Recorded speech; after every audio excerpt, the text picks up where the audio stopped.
نحمده ونصلي على رسوله الكريم اما بعد فاعوذ بالله من الشيطان الرجيم بسم الله الرحمن الرحيم رب اشرح لي صدري ويسر لي امري واحلل عقدة من لساني يفقهوا قولي۔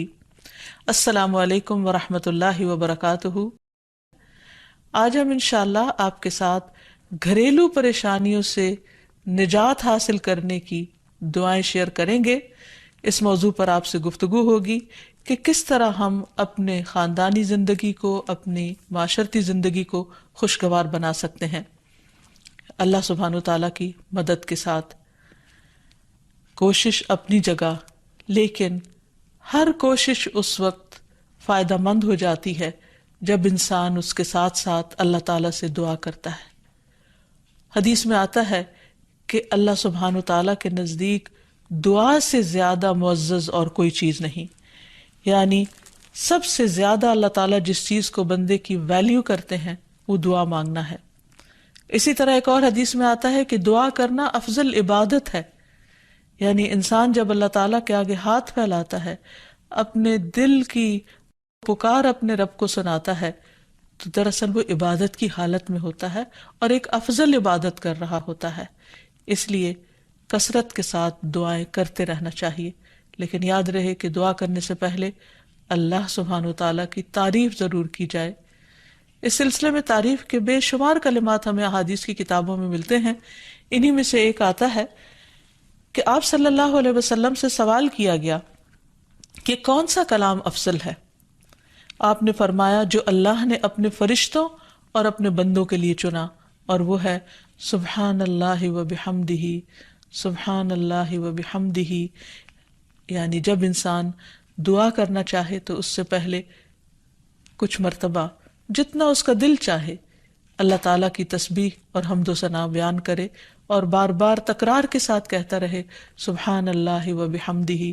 اس کے بعد درود شریف پڑھے جتنی دیر پڑھنا چاہے، اور پھر اس کے بعد اپنی حاجت اللہ سبحانہ وتعالیٰ کے سامنے رکھے تو انشاءاللہ اس کی پریشانی دور ہوگی۔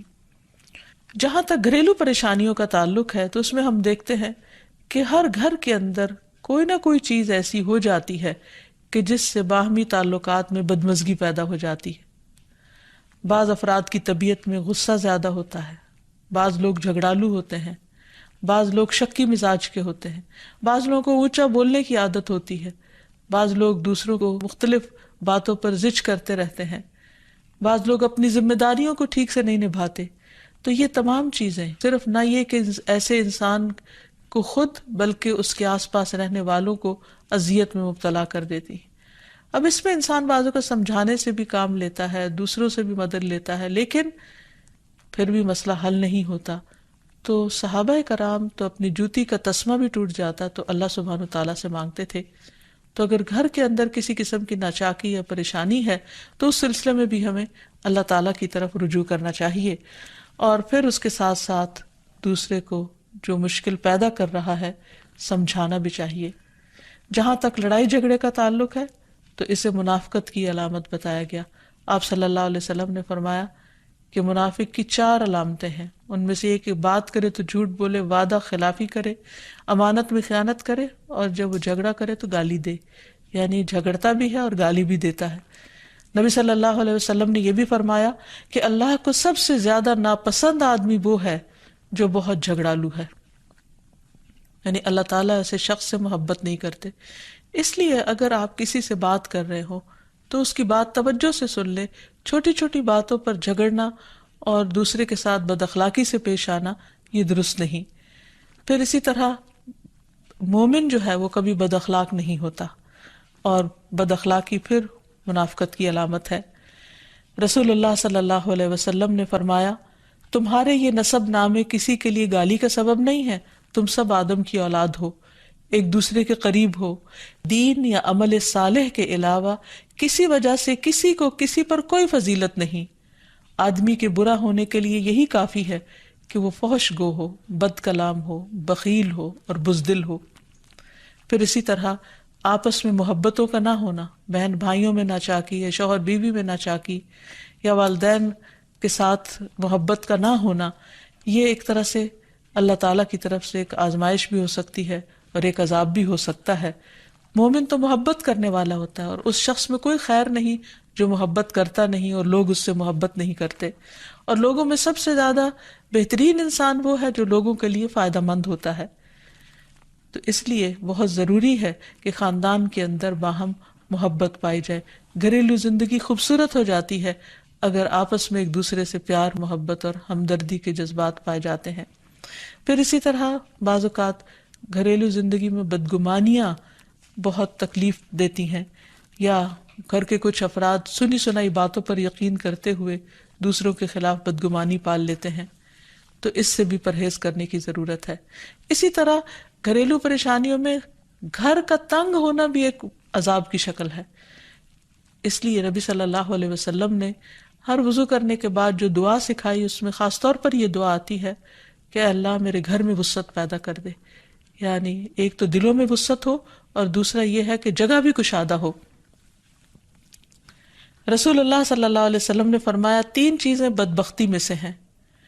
عورت جب تو اسے دیکھے تو وہ تجھ کو بری لگے اور وہ تجھ پر اپنی زبان چلائے، اور اگر تو اس سے غائب ہو تو وہ اپنے نفس کی اور تیرے مال کی حفاظت نہ کرے۔ دوسرے، مریل سواری کہ اگر تو اسے مارے اور چلائے تو تجھ کو تھکا دے، اور اگر اسے چھوڑ دے تو تجھے جلد تیرے ساتھیوں تک نہ پہنچائے، اور ایسا گھر جو تنگ اور کم سہولتوں والا ہو۔ تو اس لیے اگر انسان ایسی کسی تکلیف میں مبتلا ہے تو اس کا حل بھی یہی ہے کہ کوشش کے ساتھ ساتھ انسان دعا کرے۔ اسی طرح خرچ میں کمی، وسائل میں کمی، مال میں کمی، یہ تمام چیزیں بھی عموماً گھروں کے اندر جھگڑے پیدا کر دیتی ہیں۔ کھانے پینے کی قلت، بنیادی ضروریات کا پورا نہ ہونا، تو ایسی صورت میں بھی انسان اللہ تعالیٰ کی طرف رجوع کرے، اور اس کے لیے ساتھ ہی کوشش بھی ضروری ہے۔ کوشش میں سب سے پہلے تو یہ کہ انسان لڑائی جھگڑا چھوڑے، صبر و ضبط کی عادت ڈالے، برداشت اور تحمل کی عادت اپنے اندر پیدا کرے، اپنے اخلاق کو بہتر بنائے۔ ایک حدیث کے مطابق اللہ سبحانہ و تعالیٰ جب کسی گھرانے پر خیر و برکت نازل فرمانا چاہتے ہیں تو اس گھر والوں کے اندر نرمی پیدا کر دیتے ہیں، اور ایک اور حدیث میں یہ بھی آتا ہے کہ جو نرمی سے محروم کر دیا گیا وہ ہر خیر و بلائی سے محروم کر دیا گیا۔ تو اس لیے گھر کے ہر فرد کو اپنے اپنے رویے پر غور کرتے ہوئے اپنے اخلاق کی اصلاح کرنے کی ضرورت ہے، اور دوسروں سے توقعات زیادہ رکھنے کی بجائے اپنا طرز عمل اچھا کرنے کی ضرورت ہے۔ اور گھر والوں کے ساتھ بہترین ہونا نبی صلی اللہ علیہ وسلم کی سنت ہے۔ آپ نے فرمایا تم میں سے بہتر وہ ہے جو اپنے گھر والوں کے لیے بہتر ہو، اور میں تم سب کی نسبت اپنے گھر والوں کے حق میں اچھا ہوں۔ یعنی آپ نے اپنی مثال دی کہ میں سب سے اچھا سلوک اپنے گھر والوں سے کرتا ہوں، تو تمہیں بھی اگر اچھا بننا ہے تو ایسا ہی کرنا ہوگا۔ پھر اسی طرح گھر والوں کو زیادہ سے زیادہ فائدہ پہنچانا۔ حسن بصری سے مروی ہے کہ اللہ تعالیٰ کے نزدیک پسندیدہ بندے وہ ہیں جو اپنے اہل و عیال کو سب سے زیادہ نفع دینے والے ہیں۔ پھر اسی طرح پیار و محبت سے رہنا۔ اگر لڑائی جھگڑا ہو بھی جائے یا کوئی غلط فہمی پیدا بھی ہو جائے تو اس وقت خاموشی اختیار کر لینا، مناسب وقت کا انتظار کر کے اس غلط فہمی کو دور کرنا ضروری ہے۔ پھر اسی طرح اللہ سبحانہ وتعالیٰ نے گھریلو زندگی کو خوشگوار بنانے کے لیے جو بہترین ہدایت ہمیں قرآن مجید میں دی ہے وہ ہے عفو و درگزر سے کام لینا۔ اللہ تعالیٰ فرماتے ہیں یا ایھا الذین آمنوا ان من ازواجکم واولادکم عدوا لکم فاحذروہم وَإِن تَعْفُوا وَتَصْفَحُوا وَتَغْفِرُوا فَإِنَّ اللَّهَ غَفُورٌ رَّحِيمٌ إِنَّمَا أَمْوَالُكُمْ وَأَوْلَادُكُمْ فِتْنَةٌ وَاللَّهُ عِندَهُ أَجْرٌ عَظِيمٌ۔ اے لوگو جو ایمان لائے ہو، بے شک تمہاری بیویوں اور تمہارے بچوں میں سے بعض تمہارے دشمن ہیں، سو ان سے ہوشیار رہو، اور اگر تم معاف کرو اور درگزر کرو اور بخش دو تو بے شک اللہ بے حد بخشنے والا نہایت رحم فرمانے والا ہے۔ تمہارے مال اور تمہاری اولاد تو محض ایک آزمائش ہے، اور جو اللہ ہے اسی کے پاس بہت بڑا اجر ہے۔ یعنی انسان کو بعض اوقات اپنی ہی بیوی یا بیوی کو اپنے ہی شوہر سے، اور بعض اوقات اپنے ہی بچوں سے یا اپنے ہی والدین سے دشمنی کا اندیشہ ہو سکتا ہے، اور وہ ایک دوسرے کے لیے مصیبت اور بلا ہو سکتے ہیں، لیکن ایسی صورت میں بھی انسان کا گزارا نہیں ہو سکتا جب تک ایک دوسرے کو معاف نہ کرے۔ زندگی کی گاڑی نہیں چل سکتی جب تک انسان دوسروں کے قصور اور غلطیاں ان سے درگزر نہ کرے، کیونکہ ہر انسان کبھی غصے کی وجہ سے، کبھی جہالت کی وجہ سے، کبھی جلد بازی کی وجہ سے، کبھی لوگوں کے اکسانے پر اپنے پیاروں کے ساتھ زیادتیاں کر جاتا ہے۔ تو ایسی صورت میں انسان اگر چاہتا ہے کہ اس کی زندگی خوشگوار ہو تو اسے معاف کرتے رہنا چاہیے۔ نبی صلی اللہ علیہ وسلم کے اخلاق کے بارے میں جب پوچھا گیا تو حضرت عائشہ کہتی ہیں کہ آپ طعن و تشنیع کرنے والے نہ تھے، یعنی طعنے نہیں دیتے تھے، یعنی اگر کسی سے غلطی ہو جاتی تو اسے بار بار یاد نہیں کراتے تھے، فحش کام نہیں کرتے تھے، بازاروں میں چیخنے والے اور برائی کا بدلہ برائی سے دینے والے نہ تھے، بلکہ معاف کرنے والے اور درگزر کرنے والے تھے۔ اور حقیقت یہ ہے کہ جو جس کے جتنا قریب ہوتا ہے، جیسے گھر والے ہیں، اس کی غلطیاں اور اس کی کمزوریاں زیادہ سامنے آتی ہیں، اور پھر وہ ریپیٹڈلی سامنے آتی ہیں، بار بار سامنے آتی ہیں، تو ایسی صورت میں معاف کرنا بھی مشکل لگتا ہے، لیکن پھر بھی معاف کیے بغیر گزارا نہیں۔ پھر اسی طرح یہ ہے کہ انسان اگر ہمیشہ دوسروں کا حق ادا کرنے کی فکر کرے تو اس سے بھی بہت سے جھگڑے ختم ہو جاتے ہیں۔ شوہر اگر بیوی کو حق دینے والا ہو، بیوی خوشی سے شوہر کا حق دینے والی ہو، بہن بھائی ایک دوسرے کے اوپر قربانی کرنے والے ہوں، ایثار کرنے والے ہوں، تو ایسی صورت میں گھر کا ماحول بہت خوشگوار ہو سکتا ہے۔ عورت کے بارے میں فرمایا نبی صلی اللہ علیہ وسلم نے کہ عورت اس وقت تک ایمان کی حلاوت نہیں پا سکتی جب تک کہ وہ اپنے شوہر کا حق ادا نہیں کرتی۔ اسی طرح شوہر کے لیے نبی صلی اللہ علیہ وسلم کا یہ اسوہ حسنہ بہترین ہے کہ آپ صلی اللہ علیہ وسلم اپنے گھر ہوتے ہوئے اپنے گھر والوں کے کام کاج میں ہاتھ بٹایا کرتے تھے، ان کی خدمت کیا کرتے تھے۔ جب نماز کا وقت ہوتا تو فوراً نماز کے لیے تشریف لے جاتے۔ آپ اپنے چھوٹے چھوٹے کام خود کر لیا کرتے تھے۔ یعنی اس سے بھی یہ پتہ چلتا ہے کہ خوشگوار گھریلو تعلقات میں دوسرے پر بوجھ نہ بننا ایک بہت اہم نکتہ ہے، کیونکہ اگر ہر انسان اپنی ذمہ داری خود لے لے تو دوسروں کے لیے وہ خوشگوار ہو جاتا ہے۔ پھر اسی طرح گھر والوں کو اگر کوئی غم، تکلیف یا پریشانی ہو تو اس موقع پر اپنے اختلافات کو بھول کر ان کی مدد کرنا، ان کی کیئر کرنا اور ان کی دلجوئی کرنا، یہ بھی بہت ضروری ہے۔ اور حتی الوسع گھر کا ماحول خوشگوار رکھنا چاہیے، ایک دوسرے کا احساس کرتے ہوئے اور ایک دوسرے کے کاموں میں عیب نہ نکالتے ہوئے اور ایک دوسرے کو اپریشیٹ کرتے ہوئے، ایک دوسرے کی اچھی خوبیوں کو اور اچھی باتوں کی تعریف کرتے ہوئے، اور اسی طرح بعض اوقات اپنی خواہشات کو پیچھے کرتے ہوئے، کیونکہ اگر ہر انسان یہ چاہے کہ زندگی اس کے مطابق، کیونکہ اگر ہر انسان یہ چاہتا ہو کہ ہر کام گھر میں اس کی مرضی کے مطابق ہو تو یہ ممکن نہیں۔ بہت سے گھروں میں ساس بہو کا جھگڑا کس بنا پر ہوتا ہے، یا آپس میں قریبی رشتوں کا جھگڑا اور فتنہ فساد کس وجہ سے ہوتا ہے؟ کیونکہ ہر شخص یہ چاہتا ہے کہ گھر کا نظام اس کی مرضی کے مطابق ہو، حالانکہ ایسا ہونا ممکن نہیں۔ تو اس لیے ہر انسان کو اپنی رائے بھی دینی چاہیے، لیکن دوسروں کی رائے کا بھی احترام کرنا چاہیے۔ اپنی ضرورت بھی پوری کرنی چاہیے، لیکن اس کے ساتھ ساتھ دوسروں کی ضروریات کا بھی خیال کرنا چاہیے۔ پھر اسی طرح بہت سے معاملات میں قناعت اختیار کرنی چاہیے، کیونکہ یہ زندگی بذات خود ایک امتحان ہے، اور اصل عیش و عشرت کی جگہ جنت ہے، دنیا نہیں، یا دنیا کا گھر نہیں۔ تو اس لیے ضروری ہے کہ مشکل حالات میں انسان اپنے عزیزوں کا، پیاروں کا، گھر والوں کا ساتھ دے، ان کی مدد کرے۔ مثلا شوہر کے اگر معاشی حالات تنگ ہیں تو بیوی ناجائز مطالبات نہ کرے، اسی طرح اگر بیوی بیمار ہے تو شوہر اس سے بہت زیادہ گھر کے کام کا مطالبہ نہ کرے۔ تو ایک دوسرے کے حالات کی رعایت کرتے ہوئے اگر انسان ایک دوسرے سے توقعات رکھے تو اس سے بھی حالات بہت خوشگوار ہو سکتے ہیں۔ اور پھر یہ کہ ہمیشہ دوسروں کی چھوٹی چھوٹی ایفرٹ پر ان کے لیے شکر گزاری کے جذبات ہونے چاہیے۔ مثلاً اگر کوئی آپ کو گھر میں پانی پلا دے تو آپ اس پر بھی شکریہ بولیں۔ ہم عام طور پر اگر گھر سے باہر کہیں ہوتے ہیں اور کوئی ہمارے ساتھ تھوڑے سا بھی احسان کا معاملہ کرے تو ہم اس کے احسان کو مانتے ہیں، لیکن گھر والوں کا احسان ماننا ایک مشکل کام لگتا ہے. تو اس لیے اگر ہم چاہتے ہیں کہ گھریلو زندگی خوشگوار ہو تو اس میں گھر والوں کے احسان کو بھی ماننا ضروری ہے. اور پھر چھوٹی چھوٹی اذیتوں کو بہت مینشن نہیں کرنا چاہیے، ان کا ذکر نہیں کرنا چاہیے، ان پر صبر کرنا چاہیے. تو جو شخص شکر اور صبر سے کام لیتا ہے اس کی زندگی لازماً خوشگوار ہوتی ہے. لیکن اس کے باوجود بھی اگر گھریلو زندگی میں تنگی ہو، تکلیف ہو، آپس کی ناچاکی ہو، دشمنی ہو، پریشانی ہو، بہت بے چینی ہو، تو پھر اللہ سبحانہ وتعالیٰ ہی کی طرف رجوع کرنا چاہیے.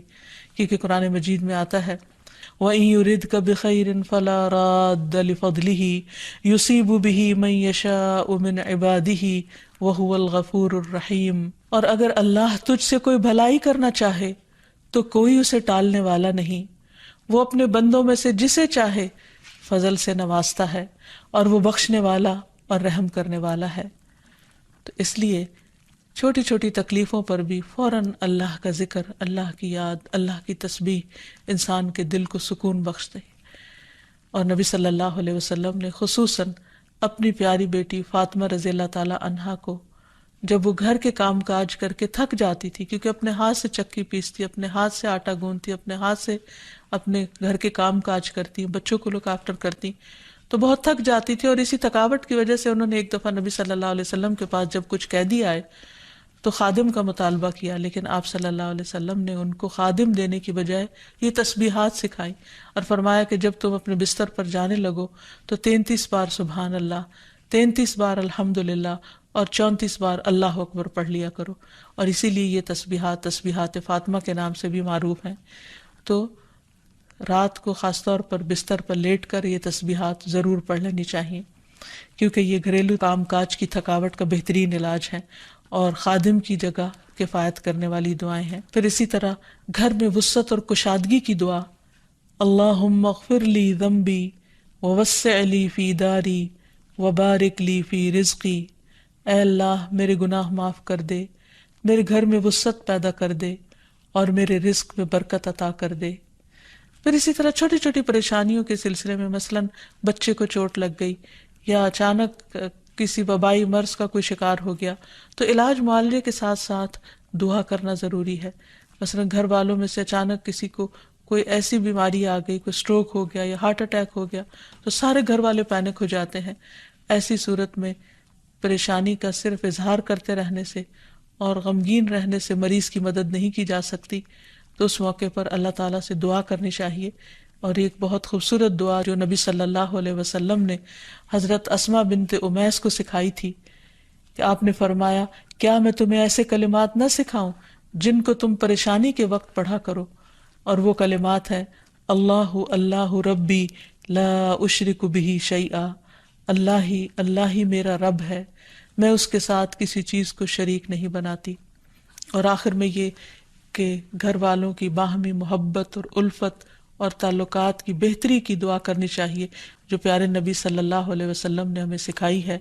وہ دعا ہے اللہم الف بین قلوبنا واصلح ذات بیننا واہدنا سبل السلام ونجنا من الظلمات الى النور وجنبنا الفواحش ما ظہر منها وما بطن وبارک لنا فی اسماعنا وابصارنا وقلوبنا وازواجنا وذریاتنا وتب علینا انک انت التواب الرحیم وجعلنا شاکرین لنعمتک مثنین بہا قابلیہا واتمہا علینا. اے اللہ ہمارے دلوں میں الفت پیدا فرما دے اور ہمارے آپس کے معاملات کی اصلاح کر دے. ہمیں سلامتی کے راستوں کی رہنمائی فرما اور ہمیں اندھیروں سے نجات دے کر نور کی طرف لے آ اور ہمیں تمام ظاہری اور چھپی بدکاریوں سے محفوظ رکھ. ہمارے کانوں اور ہماری آنکھوں اور ہمارے دلوں اور ہماری گھر والیوں اور ہمارے بچوں میں برکتیں عطا فرما. ہماری توبہ قبول فرما. بلا شبہ تو بہت زیادہ توبہ قبول کرنے والا اور رحمت کرنے والا ہے. ہمیں اپنی نعمتوں کا شکر ادا کرنے والا بنا اور ان کی تعریف کرنے والا اور ان کو قبول کرنے والا بنا دے. ان نعمتوں کو ہم پر کامل فرما دے، یعنی ان نعمتوں کو ہم پر تمام کر دے. تو کس قدر جامع اور خوبصورت دعا ہے جو نبی صلی اللہ علیہ وسلم نے ہمیں سکھائی. گھریلو زندگی کو خوشگوار بنانے کے لیے ان دعاؤں کو پڑھتے رہنا چاہیے، یاد کر لینا چاہیے، قبولیت کے مواقع پر پڑھنا چاہیے. اگر زبانی یاد نہ بھی ہو تو دیکھ کر پڑھ لینا چاہیے، اور اگر ان کا ترجمہ نہ آتا ہو تو اردو میں پڑھنے میں بھی کوئی حرج نہیں. لیکن اللہ تعالیٰ سے مانگتے رہیے، کیونکہ ساری مشکلات کا حل صرف اسی کے پاس ہے. وآخر دعوانا ان الحمد للہ رب العالمین.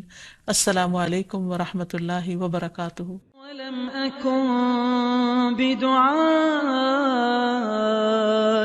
رب شقيا